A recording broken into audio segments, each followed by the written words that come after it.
Hello, Shali. I made a deal with some other people to say their names when I got to the peak of Mount Fuji, and here I am, and yours is one of the names I was looking forward to speaking into the wonderful, beautiful mists floating up right here.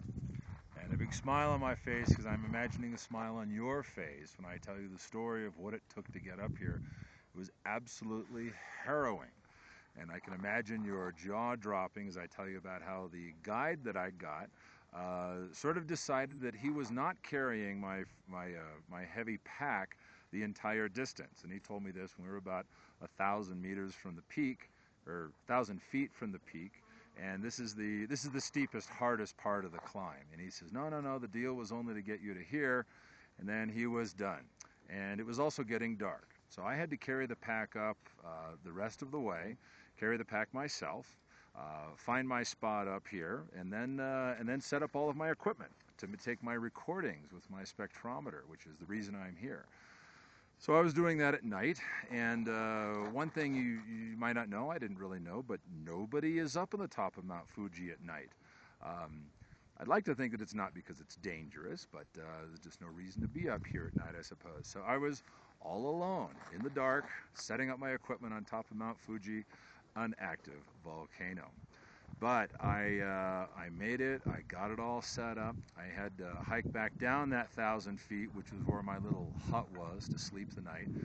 In the middle of the night, my entire body was racked with cramps, and I was just absolute agony. And in order to make my recording start, I had to come back up here and press play at about 2 a.m. So when that time came, I just decided, I said, you know, I can't, I'm not going to be able to do this. My body won't work. I'm going to have to climb up that thing in the dark, and I don't think I can do this. I'll come back the next day. Right about then, I got a text message from Laura, and Laura says, well, and I figured Laura's going to say, oh, you should be careful. Don't go climbing around on the rim of an active volcano when you have cramps all over your body and you're exhausted.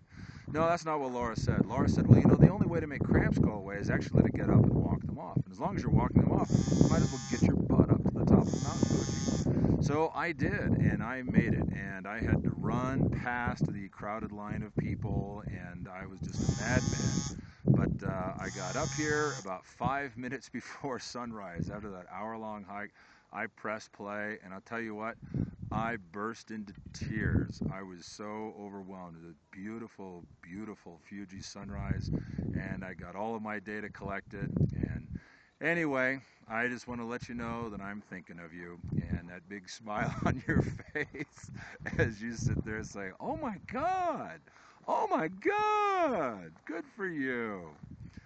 Thanks, Shali. This has been fun.